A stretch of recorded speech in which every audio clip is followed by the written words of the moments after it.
Supreme court ने योगी आदित्यनाथ के bulldozer पर न केवल फटकार लगाई है बल्कि सीधे तौर पर यह भी कहा है कि जिसके घर पर आपने बुलडोजर चलाया है उसको 25 लाख रुपए जुर्माने के तौर पर दीजिए। योगी आदित्यनाथ का जो बुलडोजर है वो अपने आप में बहुत बार सवालों के कटघरे में खड़ा रहा है। योगी आदित्यनाथ के बुलडोजर को लेकर के देश भर में तमाम तरह के सवाल उठते हैं, लेकिन जो कानून का शिकंजा कसना होता है उसमें कहीं ना कहीं कानून ने अपना काम नहीं किया और इसीलिए बुलडोजर लगातार बेलगाम होता चला गया।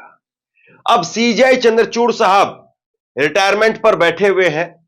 11 तारीख को रिटायर हो जाएंगे, वो 10 तारीख को रिटायर होंगे, 11 को नया सीजेआई आ जाएंगे। तो अब अपनी रिटायरमेंट के आखिरी जो फैसले हैं उनमें वो अपने आप को, अपनी छवि को बचाने की, नए सिरे से गढ़ने की पूरी कोशिश कर रहे हैं। और आज एक ऐसा ही उन्होंने फैसला सुनाने का काम किया जिसमें उन्होंने कहा कि आपने जिसका घर तोड़ा है उसको 25 लाख रुपए का जुर्माना दीजिए। आप किसी के घर में ऐसे ही दाखिल नहीं हो सकते हैं। किसी का घर तोड़ना, किसी के घर में घुसना वो अराजकता है। ये सीजेआई चंद्रचूड़ और उनके साथ में 2 जजों की और बेंच, टोटल 3 जजों की बेंच थी सुप्रीम कोर्ट की, और 3 जजों की बेंच ने आज ये फैसला सुनाने का काम किया। जिसके घर पर बुलडोजर चलाया उसे 25 लाख रुपए दीजिए, योगी सरकार को सुप्रीम कोर्ट का आदेश।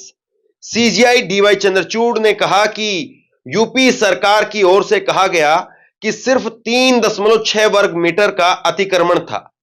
आपकी ओर से इसका कोई प्रमाण नहीं दिया गया। बिना नोटिस आप किसी का घर तोड़ने कैसे शुरू कर सकते हैं? किसी के भी घर में घुसना अराजकता है। आप पीड़ित को 25 लाख रुपए का मुआवजा दीजिए। सुप्रीम कोर्ट ने बुलडोजर एक्शन को लेकर के नाराजगी जाहिर की। उत्तर प्रदेश में बुलडोजर एक्शन को लेकर के सुप्रीम कोर्ट ने बड़ा फैसला सुनाया। कोर्ट ने यूपी सरकार को आदेश दिया है कि बुलडोजर से जिसका घर तोड़ा गया उसे 25 लाख रुपए का मुआवजा दिया जाए। इस मामले में सीजेआई ने कहा कि घर तोड़ने में किसी प्रक्रिया का पालन नहीं किया गया। खुद सरकार की ओर से हलफनामा देकर के कहा गया कि इस मामले में कोई नोटिस जारी नहीं किया गया। देखिए, सबसे बड़ी बात यह है, और यह बात खास तौर पर अधिकारियों को, पुलिस के अधिकारी हों या फिर जो निगम के अधिकारी हैं वो हैं, उनको बड़ा गौर से देखना चाहिए। जब सरकार फंसती है ना, जब किसी की भी गर्दन फंसती है तो अपने ऊपर कोई बोझ नहीं लेता है। सरकार ने भी इस मामले में अपने हाथ खड़े कर दिए। सरकार ने कह दिया कि हमने कोई नोटिस जारी नहीं किया था। मतलब अब जिन्होंने घर तोड़ा वो सरकार के अधिकारी हैं, कोई जापान अमेरिका से तो आए नहीं। जिन्होंने घर तोड़ा अब ये सीधा उनके ऊपर आकर के गिर गया है। सरकार अगर ये कहती कि हां हमने नोटिस दिया था तो फिर सरकार के ऊपर ये चीज आती, लेकिन अब उनके ऊपर आ गई है। तो इस बात को बड़ी गहराई से और बड़ी बारीकी से पुलिस के उन तमाम अधिकारियों को देखना चाहिए जो किसी भी नेता की शय पर या किसी अधिकारी को खुश करने के लिए या किसी नेता को खुश करने के लिए एनकाउंटर या फिर हाफ एनकाउंटर कर देते हैं, या फिर जो अधिकारी बुलडोजर चला देते हैं, घर तोड़ देते हैं, या बताया जाता है कि आपको बस ये छज्जा तोड़ना है, आगे का ये मकान तोड़ना है, लेकिन उनके हाथ में बुलडोजर होता है तो वो फिर उसके बाद में पीछे का भी मकान तहस नहस कर देते हैं। उन लोगों को जरूर देखना चाहिए कि कल को सरकार बदलेगी तो आपको बचाने वाला भी कोई नहीं मिलेगा। क्योंकि आज जब सरकार सरकार में है, यानी आज भाजपा सरकार सरकार में है, तब वो हाथ खड़े कर रही इस मामले के अंदर। तो सोचिए अगर सरकार बदल गई तब क्या होगा। और अखिलेश यादव बार बार इस बात को कहते हैं कि जितने भी पुलिस के अधिकारी हैं जो झूठे एनकाउंटर कर रहे हैं, इन सबको जेल में जाना होगा। खैर, कोर्ट ने कहा कि यह पूरी तरह से मनमानी है। हमारे पास में हल्फनामा मौजूद है। आप साइट पर गए और लोगों को घर तोड़ने की जानकारी दे दी। जस्टिस जेबी पारदीवाला, उन्होंने कहा कि आपको यह कहने का आधार क्या है कि यह अनाधिकृत था? आपने 1960 से क्या किया? पिछले 50 साल से क्या कर रहे थे? सीजेआई ने कहा कि वार्ड नंबर 16 मोहल्ला हामिद नगर में स्थित अपने पैतृक घर और दुकान के विध्वंस की शिकायत करते हुए मनोज टब्रेवाल द्वारा संबंधित सौते संज्ञान पत्र पर सौते संज्ञान लिया गया था। अब जरा इस मामले को थोड़ा आसान भाषा में समझ लीजिए। ये एक 2019 का मामला है और इसमें सड़क के चौड़ीकरण के नाम पर घरों को तोड़ दिया गया था। उस वक्त में योगी आदित्यनाथ की सरकार नई नई आई थी 2017 में और बड़ा प्रेशर था इनके ऊपर कि अपना कुछ नया दिखाया जाए। योगी आदित्यनाथ ने, उनके सलाहकारों ने ऐसे में बुलडोजर बाबा का नाम निकाला और घर तोड़ने के ताबड़तोड़ इधर उधर एक्शन शुरू हो गए। लेकिन देखिए, हर चीज का एक समय होता है और हर चीज का एक अंत भी होता है। और आज सुप्रीम कोर्ट ने पहले ही कह दिया था कि आप किसी का नया मकान सुप्रीम कोर्ट की गाइडलाइन के हिसाब से अब नहीं तोड़ सकते हैं। अगर कोई आरोपी भी साबित हो जाए तब भी आप उसका घर नहीं तोड़ सकते हैं। घर तोड़ करके आप पूरी तरह से असंवैधानिक काम कर रहे हैं।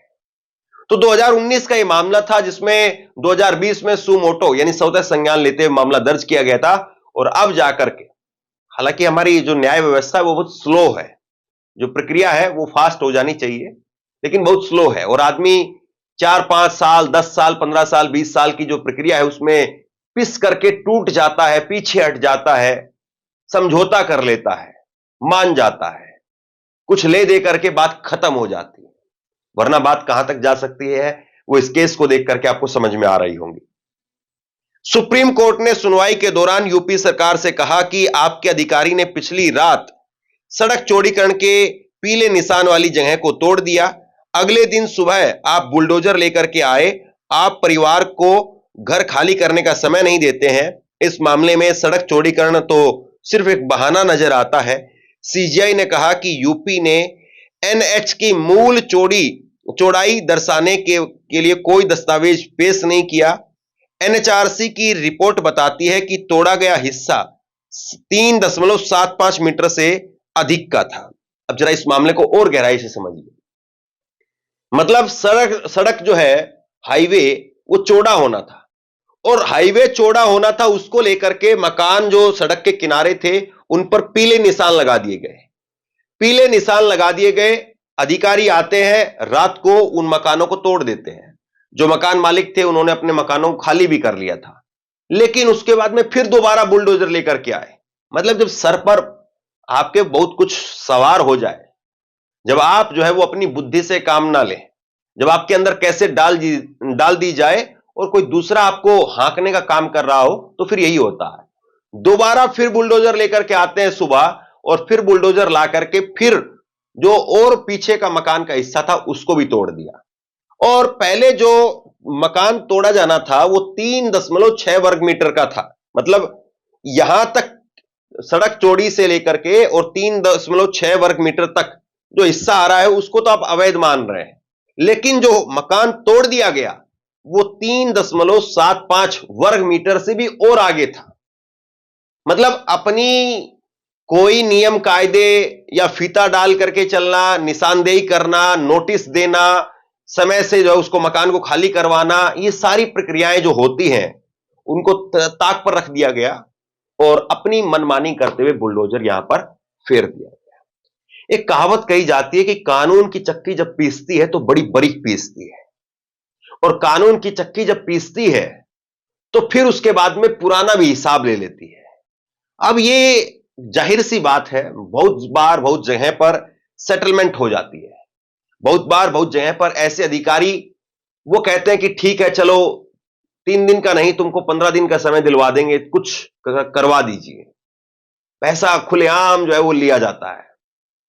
15-15, 20-20 हजार रुपए से लेकर के, और जो बड़े बड़े होटल हैं वहां पर लाखों लाखों रुपए तक, ना जाने कितना अनाप शनाप पैसा जो है वो वसूला जाता है कि ठीक है। और ये नहीं कि आपका मकान छोड़ देंगे, क्योंकि मकान तो छोड़ ही नहीं सकते हैं। बस ये है कि बुलडोजर कल सुबह चलना है, उसमें आपको 10 दिन का समय और मिल जाएगा, सामान निकाल लीजिए, खाली कर लीजिए। इस बात के लिए 2-2 लाख रुपए, 5-5 लाख रुपए, 10-10 लाख रुपए मकान के हिसाब से, दुकान के हिसाब से उठाए जाते हैं। लेकिन साहब जब चक्की पिसती है तो बहुत बारीक पिसती है। अब केवल ये 25 लाख की बात नहीं है। आप कहेंगे कि ठीक है, जिन लोगों ने इतने लाखों करोड़ रुपए कमाए हैं 25 लाख रुपए दे भी देंगे तो क्या फर्क पड़ेगा। सही बात है, लेकिन कानून कुछ और भी कहता है। कानून यह भी कहता है कि जिसकी वर्दी पर एक बार जब दाग लग जाता है तो उसके आगे फिर प्रमोशन रुक जाती है, उसका नाम खराब हो जाता है, बट्टा लग जाता है। और फिर एक ये भी कहा जाता है कि एक को थप्पड़ मारो तो 10 चौकन्ने हो जाते हैं। तो ये तमाम उन अधिकारियों को आज जरूर देखना चाहिए फैसला कि आप जिसकी सह पर काम कर रहे हैं, जिसके इशारे पर काम कर रहे हैं, वो हमेशा नहीं रहेगा। और ये वर्दीधारी लोगों को तो नौकरी करनी ही करनी है, आज यहां तो कल वहां, आज इसके साथ में तो कल उसके साथ में, और ये वाला बदलेगा तो वो वाला आ जाएगा, वो वाला बदलेगा तो कोई और आ जाएगा, कोई और आएगा तो कोई और आएगा, और ये दौर चलता रहता है। बहरहाल सीजीआई की रिटायरमेंट से पहले उन्होंने एक फैसला दिया है। सीजीआई का नाम आजकल वैसे रिटायरमेंट से पहले ही जो उन्होंने कमाया था उस पर बहुत सारे प्रश्न, बहुत सारे सवाल खड़े हो गए, लेकिन कमोबेश फिर भी एक अच्छा फैसला कहा जाएगा कि आपने एक नजीर जाते जाते जरूर पेश करने का काम किया। लेकिन सवाल यह है कि हर आदमी वहां तक नहीं पहुंच पाता है, हर आदमी इतनी लंबी लड़ाई भी नहीं लड़ पाता है।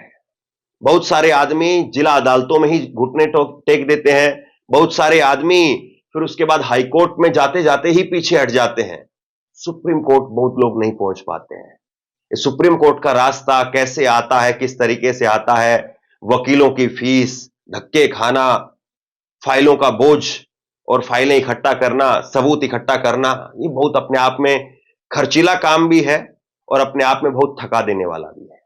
बहरहाल उम्मीद करते हैं कि वो तमाम लोग, तमाम अधिकारी, तमाम नेता जो आज कानून को अपने हाथ में लेकर के काम कर रहे हैं, उनको जरूर सबक मिलेगा। बाकी आप लोग बताइए सुप्रीम कोर्ट का ये फैसला कैसा है? नीचे कमेंट बॉक्स में अपनी राय लिख करके जरूर बताइए। इस वीडियो को शेयर कीजिए और इसी तरह की तमाम खबरों के लिए ऑनलाइन न्यूज इंडिया को सब्सक्राइब कीजिए। आपका बहुत बहुत धन्यवाद।